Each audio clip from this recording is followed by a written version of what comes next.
Hi guys, welcome to my study channel Study Special with KCS. We are learning about the nuclear detector. It's our fourth class, that is GM counter. It is such a very important class, and from the GM counter it will be a long question of 8 mark in our exam. Then similarly other the counter we have to classified aim, principal, construction, working. It is also classified as such type. Okay. Then what is the aim? Aim always same. हमारा M क्या है? हमारा M ये है कि हम कैसे gas particle को पहचाने. कैसे पहचाने?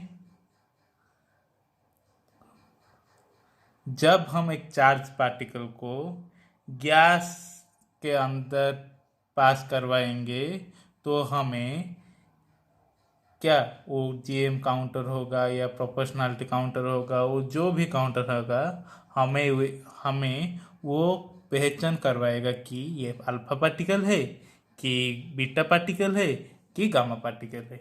तो एम क्या? It is a type of gas field detector. GM counter also a type of gas field detector which used to detect and measure ionizing radiation or charged particle like alpha, beta particle, etc. Okay, ये भी एक तरह का gas field detector है. अलग क्या है? ये फिफ्थ नंबर रीजन से काम करता है. फिफ्थ नंबर रीजन क्या है? मैं आपको पढ़ाया था, याद कीजिए. ये देखिए हमारा फिफ्थ रीजन क्या है? ये वाला है. ये हमारा जीएम काउंटर है. मैं गैस फील्ड डिटेक्टर को इस रीजन की अप्लाइड वोल्टेज दे दूं तो ये वो क्या जीएम काउंटर की एप्लीकेशन हो जाएगा. ओके. देन आते हैं प्रिंसिपल पर. प्रिंसिपल के क्या है? सेम है. हमें क्या अप्लाइड वोल्टेज को इंक्रीज करना है. Okay. In GM counter the applied voltage exceeds, that means increase a limit so that the detector operates in the GM region, that is region 5.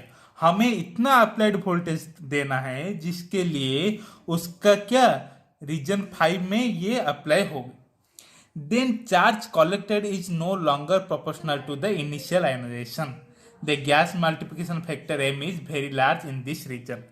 ये क्या है? देखिए प्राइमरी आयोनाइजेशन क्या है?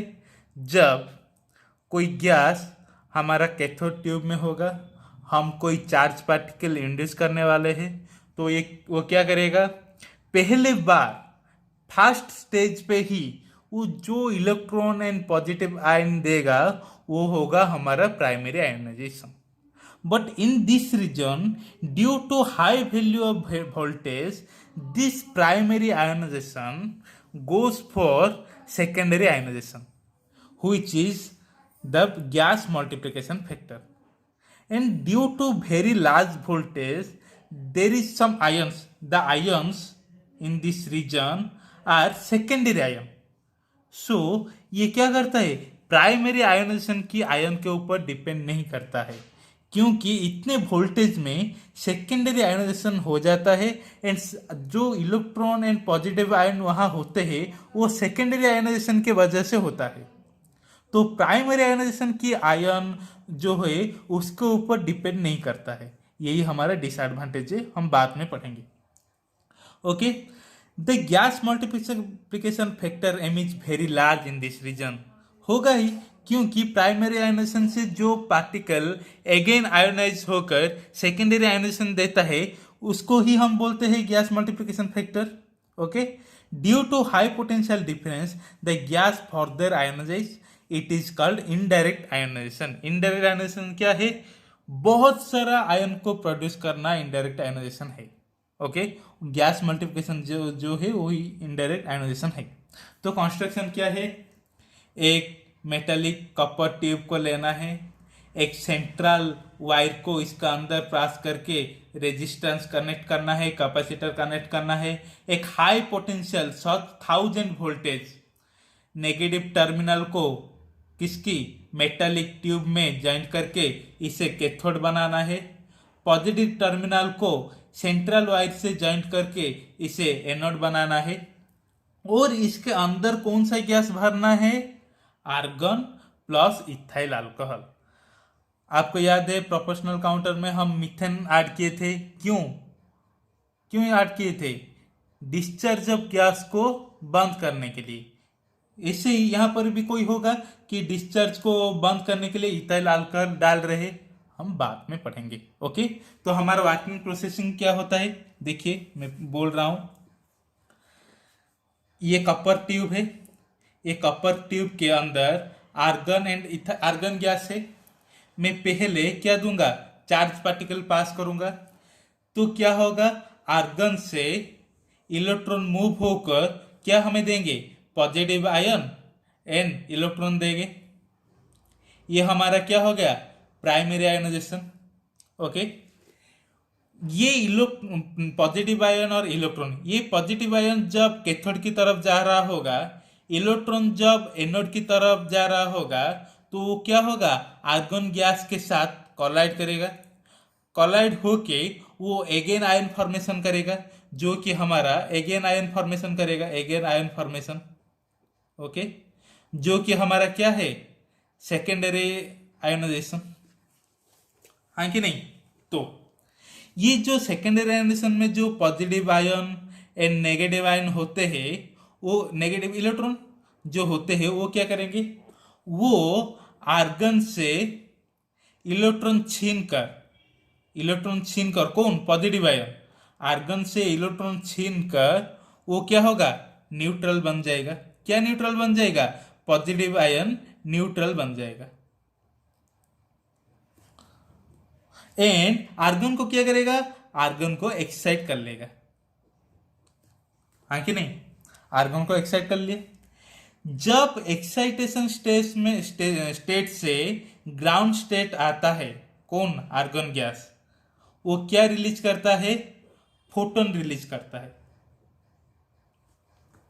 ओके, और ये फोटोन जब मेटेलिक प्लेट की, ये कैथोड वाला क्या है, सिलेंडर वाला मेटेलिक प्लेट है, मेटेलिक प्लेट में जब आकर कोलाइड करेगा, तो ये क्या एमिट करेगा, इलेक्ट्रॉन एमिट करेगा, जिसके वजह से, जिसको हम बोलते हैं फोटो इलेक्ट्रिक इफेक्ट, जिसके वजह से प्लेंटी ऑफ क्या निकलता है, इलेक्ट्रॉन, पॉजिटिव आयन सब निकलता है। Due to large amount of this positive ion and the electron, there is cause of discharge of gas, जिसको हम जीएम काउंटर में बोलते हैं ग्रिगर डिस्चार्ज। ओके, तो ये ग्रिगर डिस्चार्ज होने से क्या होगा, जब ये सिंप्लीफिकेशन से एक लूप देता है, ड्यू टू एक trigger discharge another trigger discharge को प्रमोट करता है, तो बहुत सारे ग्रिगर डिस्चार्ज होता है, trigger discharges. Okay, due to trigger discharges there is so many loops. Okay, and if there is one loop, एक लूप होगा तो हम उसको एग्जामिन करके उस पार्टिकल का प्रॉपर्टी जान लेंगे, बट मल्टीपल पॉल्स होगा तो क्या होगा, हमारा एक्सपेरिमेंट काम नहीं होगा। इसलिए हमें क्या करना चाहिए, ये जो ग्रिगर डिस्चार्ज को स्टॉप करना चाहिए। ग्रिगर डिस्चार्ज को स्टॉप करने के लिए क्या करना चाहिए, ये फोटो इलेक्ट्रिक इफेक्ट को बंद करना चाहिए। फोटो इलेक्ट्रिक इफेक्ट को बंद करने के लिए क्या चाहिए, आर्गन को एक्साइट होने के लिए रोकना चाहिए। आर्गन को एक्साइट होने के लिए कौन रोकेगा, इथाइल अल्कोहल। हो गया समझ, इथाइल अल्कोहल क्यों जरूरी है। अब देखेंगे इथाइल अल्कोहल का काम क्या है। देखिए फास्ट में आ जाइए, जब प्राइमरी स्टेज में positive ion and electron formation हुआ, है कि नहीं, एंड ये पॉजिटिव आयन कैथोड के पास जाने लगा, नेगेटिव आयन इलेक्ट्रॉन एनोड के पास जाने लगा। ओके, ये पॉजिटिव आयन कैथोड के पास जाने लगा, इलेक्ट्रॉन एनोड के पास जाने लगा। इस पॉजिटिव आयन जब कैथोड के पास जाएगा, वो अनदर गैस एटम से कोलाइड होकर सेकेंडरी प्राइमरी आयनाइजेशन होगा।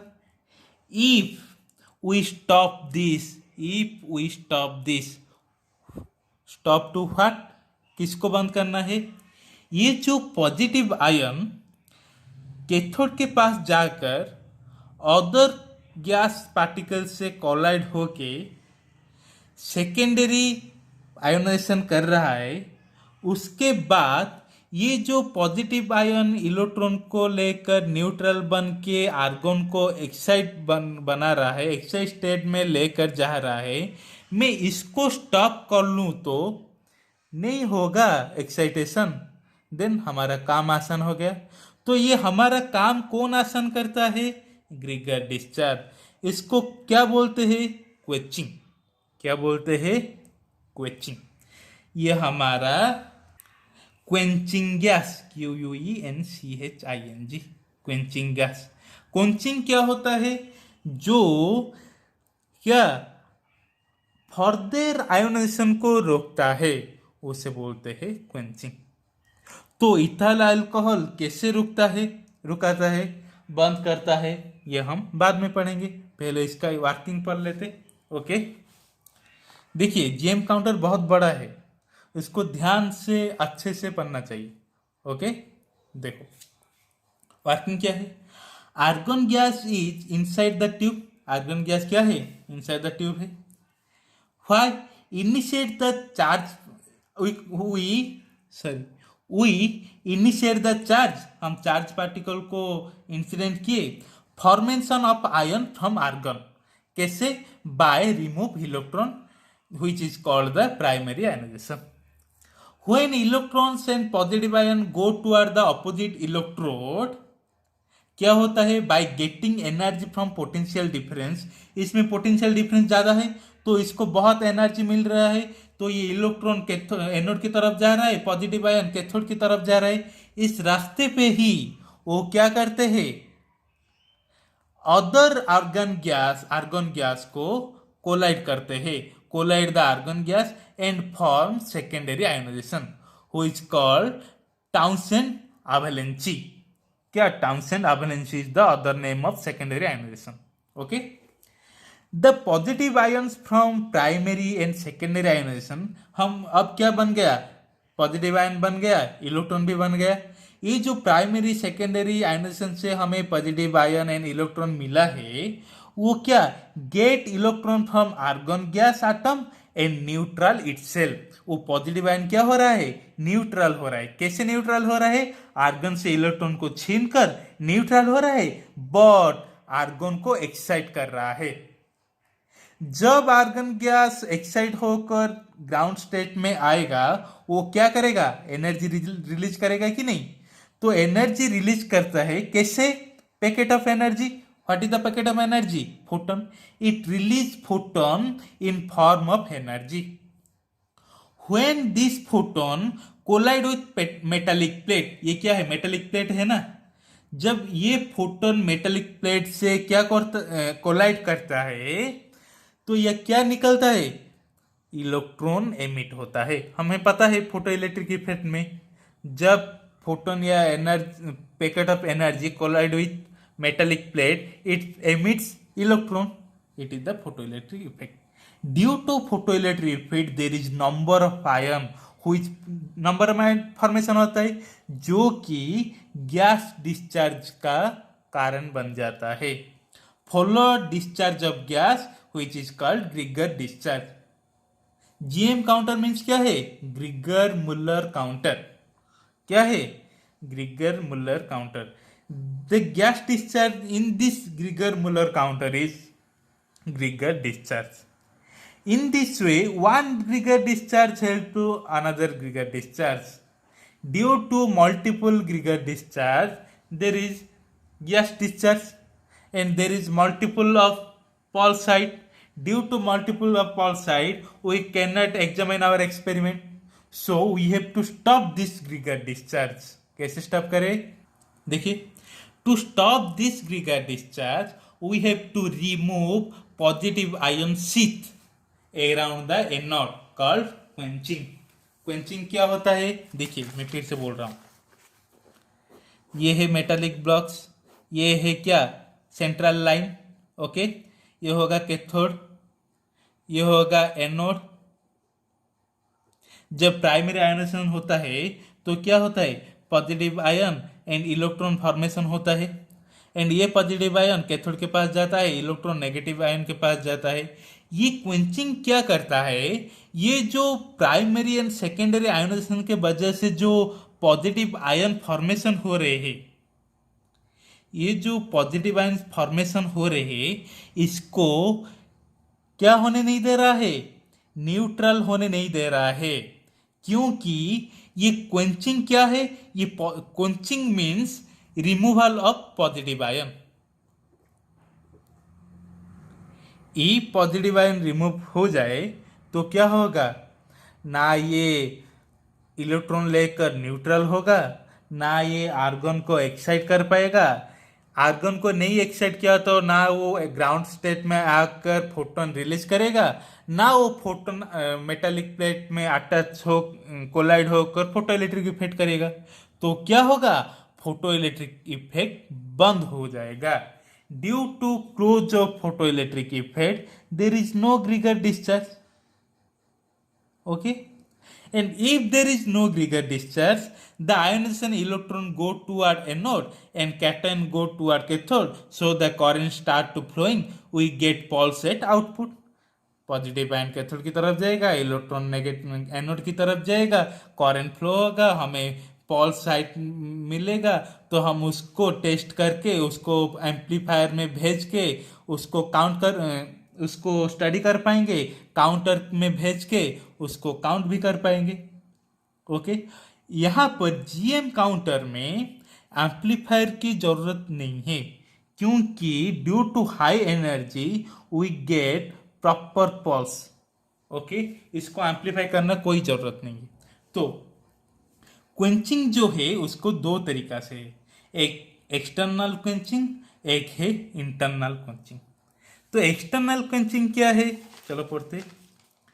Joint and external resistance series, इसमें जो एक रेजिस्टेंस होता है, हम और एक एक्सटर्नल रेजिस्टेंस को कनेक्ट करना है, जिसके वजह से क्या होगा? When Geiger discharge occur, there is more secondary ions, so current also increases. After connecting external resistance, more voltage drop occur. So the gas amplification factor M decreases. So stop the further Geiger discharge. क्या होता है? Due to Geiger discharge कब होता है? जबकि बहुत सारे ion formation हो, बहुत सारे इलेक्ट्रॉन फॉर्मेशन हो। जब बहुत सारे इलेक्ट्रॉन, बहुत सारे आयन फॉर्मेशन होता है, एक एक्सटर्नल रेजिस्टेंस कनेक्ट करना है। Due to external resistance there is voltage drop. Voltage drop हो, ये क्यों बहुत सारा आयन फॉर्मेशन कर रहा है? ये क्यों बहुत सारा आयन फॉर्मेशन कर रहा है? Due to its voltage is very high, that about 1000 volt. मैं इस वोल्टेज को कम कर लूँ तो वो क्या होगा? इतना एनर्जी नहीं पाएगा, तो इतना एक्साइटेशन भी नहीं होगा। इसीलिए हमको क्या करना है? वोल्टेज ड्रॉप करना है। कैसे वोल्टेज ड्रॉप करेंगे? कैसे? एक्सटर्नल रेजिस्टेंस को अप्लाई करेंगे, okay. Stop the further Geiger discharge, but due to very of limitation. क्यों very of limitation? External resistance connect करना, वोल्टेज ड्रॉप करना, इतने सारे वोल्टेज से आसान बात नहीं है। तो हम एक्सटर्नल क्वेंचिंग ना करके इंटरनल क्वेंचिंग करते हैं। एक्सटर्नल मीन्स क्या है? ये कनेक्शन में कनेक्ट हुआ और एक रेजिस्टेंस। इंटरनल क्वेंचिंग क्या है? इसके अंदर कोई अदर से गैस डाल लो जो कि पॉजिटिव आयन को कम होने देगा। क्या है वो? मैं पहले से ही बोल दिया हूं, ethyl alcohol. Ethyl alcohol is the quenching gas. तो ये क्या करता है? चलो देखते। देखिए, here ionizing potential of ethyl alcohol is very low as compare to argon. So ethyl alcohol get ionized faster than argon. So positive ions of ethyl alcohol go toward the cathode and get electron and excite before the excitation of argon. तो देखो क्या हो रहा है, ये है हमारा metallic box है, आर्गन है, इथाइल अल्कोहल है। पहला पॉइंट क्या बोला, ionizing potential of ethyl alcohol is very low. मैं सपोज मान लो कि मैं 500 वोल्टेज दूंगा, सपोज मान लो कि मैं सपोज 10 वोल्टेज दे रहा हूं, तो आर्गन 100 वोल्टेज दे रहा हूं, आर्गन 100 वोल्टेज में आयोनाइज नहीं होगा, बट इथाइल अल्कोहल 100 वोल्टेज में आयोनाइज हो जाएगा, क्योंकि इसका आयोनाइजिंग पोटेंशियल बहुत कम है। बात में समझ में आया, बात समझ में आया। देखिए ये कम पोटेंशियल में जल्दी आयोनाइज हो रहा है, तो मैं वोल्टेज इंक्रीज करते जा रहा हूं, तो पहले कौन आयोनाइज होगा, आर्गन या ethyl alcohol, ethyl alcohol ionize होगा। जब ये इथाइल अल्कोहल आयोनाइज होगा, positive ion negative ion formation करेगा, तो वो जब positive ion and electron of argon होता था, तब क्या होगा, positive ion of ethyl alcohol negative electron of ethyl alcohol formation होगा। जब वोल्टेज धीरे धीरे धीरे धीरे बढ़ता जाएगा, तो आर्गन भी आयोनाइज होगा, बट पहले कौन आयोनाइज होगा, पहले इथाइल अल्कोहल आयोनाइज होगा कि नहीं। तो इथाइल अल्कोहल की पॉजिटिव आयन मिल गए, इलेक्ट्रॉन भी मिल गए। जब पोटेंशियल डिफरेंस बहुत ज्यादा होने गया, तो इथाइल अल्कोहल की आयनेशन भी बढ़ते चला गया, तो ये पॉजिटिव आयन इलेक्ट्रॉन अचीव करके क्या हुआ, न्यूट्रल हुआ, एंड ये इथाइल अल्कोहल को क्या किया, एक्साइट किया। सेम बात है, तब आर्गन एक्साइट हो रहा था, अब इथाइल अल्कोहल एक्साइट होगा, तो इथाइल अल्कोहल एक्साइट हुआ, ये जब ग्राउंड स्टेट में आएगा, हम जानते हैं जो एक्साइट स्टेट से ग्राउंड स्टेट आ रहा है, वो क्या कर रहा है, एनर्जी रिलीज कर रहा है in the form of photon. But ethyl alcohol क्या कर रहा है, फोटोन रिलीज नहीं कर रहा है, जो वो एक्साइट स्टेट से ग्राउंड स्टेट आ रहा है, वो क्या हो रहा है, डिसोसिएट हो जा रहा है। सो फोटोन नहीं एमिट होगा, फोटोन नहीं एमिट होगा तो फोटो इलेक्ट्रिक इफेक्ट कहां से आएगा, so there is no gas discharge. समझ में आया हम क्यों इथाइल अल्कोहल डाल रहे हैं। Potential ionising potential of ethyl alcohol बहुत कम है, इसलिए वो बहुत जल्दी आयोनाइजिंग हो रहा है according as compare to argon. Due to ionizing factor is more, due to positive ions of formation from ethyl alcohol is more than argon, ये जब एक्साइट होगा, तब ग्राउंड स्टेट से आने के लिए वो एनर्जी नहीं रिलीज करेगा, फोटोन नहीं रिलीज करेगा, वो क्या होगा, डिसोसिएट हो जाएगा। तो फोटोन फॉर्मेशन की डर नहीं रहा, फोटोन फॉर्मेशन नहीं होगा तो क्या नहीं होगा, फोटो इलेक्ट्रिक इफेक्ट भी नहीं होगा, तो गैस डिस्चार्ज भी नहीं होगा। आ गया समझ में। अब देखेंगे डेड टाइम क्या है, dead time of GF counter क्या है, डेड टाइम क्या है, रिकवरी टाइम क्या है, पैरालिसिस टाइम क्या है, पढ़ेंगे। Okay, dead time of GM counter is 100 microsecond. Okay, time during which GM counter completely insensitive is called dead time of GM counter। जिस टाइम के दौरान GM काउंटर इनसेंसिटिव हो जा रहा है, उसको हम बोलते डेड टाइम। तो ये क्यों सेंसिटिव हो रहा है, इनसेंसिटिव क्यों हो रहा है, देखे। ओके, देखिए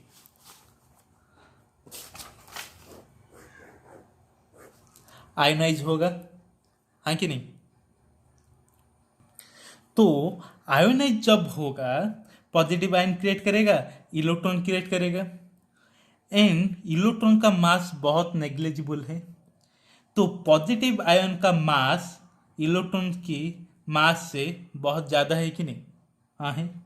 तो ये पॉजिटिव आयन जब कैथोड की तरफ मूव करेगा, नेगेटिव आयन जब एनोड की तरफ मूव करेगा, कौन जल्दी जाएगा? मास इन्वर्सली प्रोपोर्शनल टू वेलोसिटी, हाँ कि नहीं?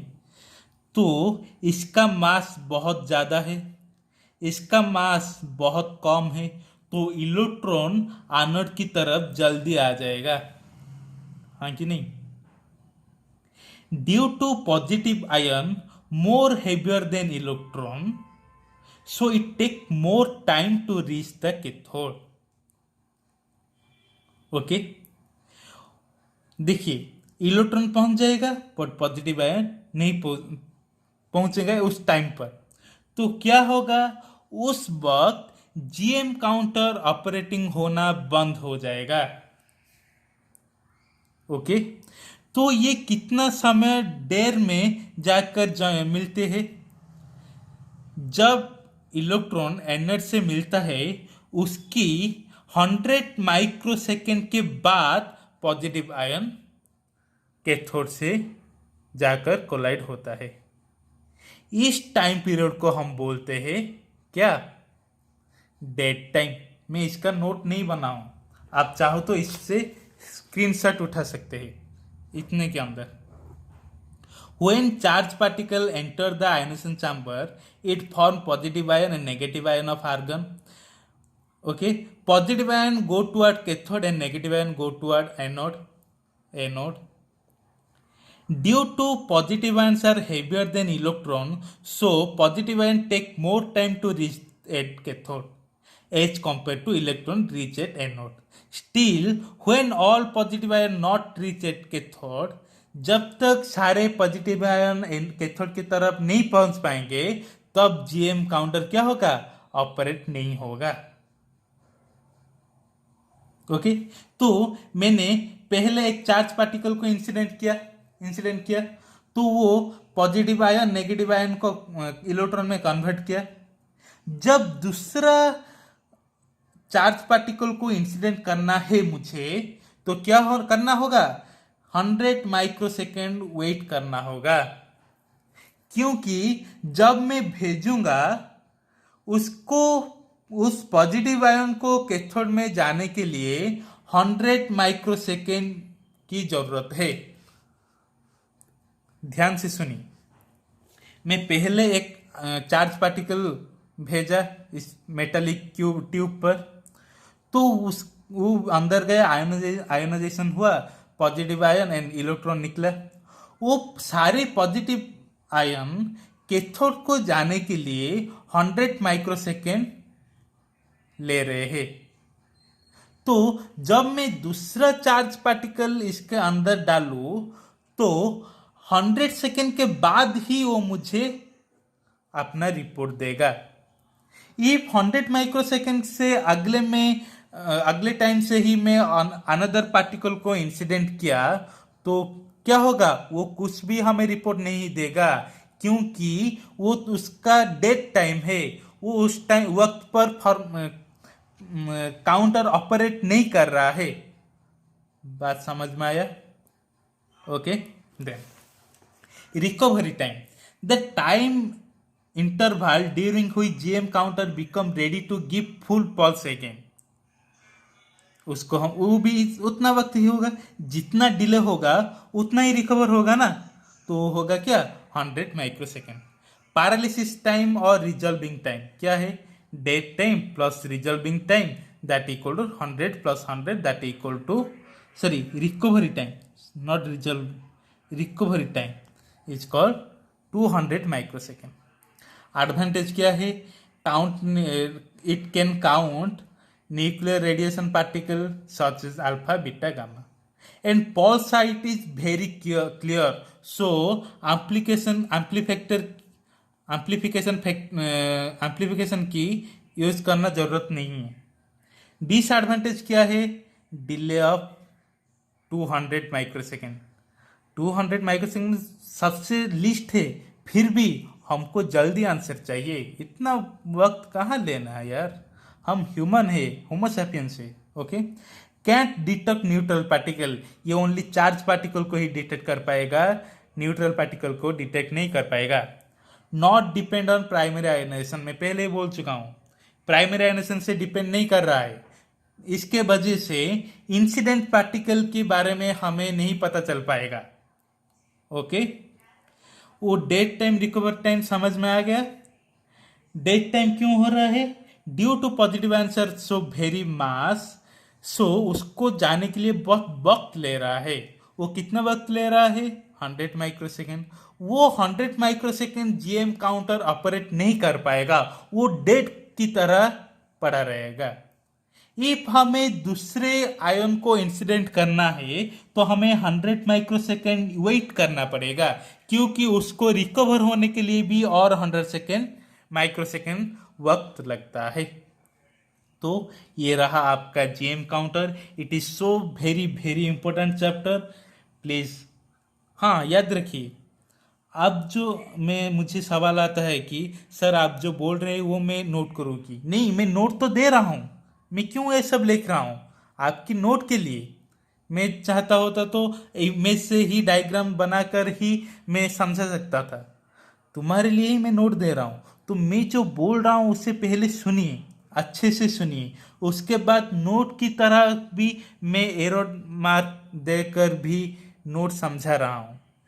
ओके, तो इसको पढ़िए, आगे बढ़िए। Then till next class, good night. Please subscribe more and share more. Thank you so much.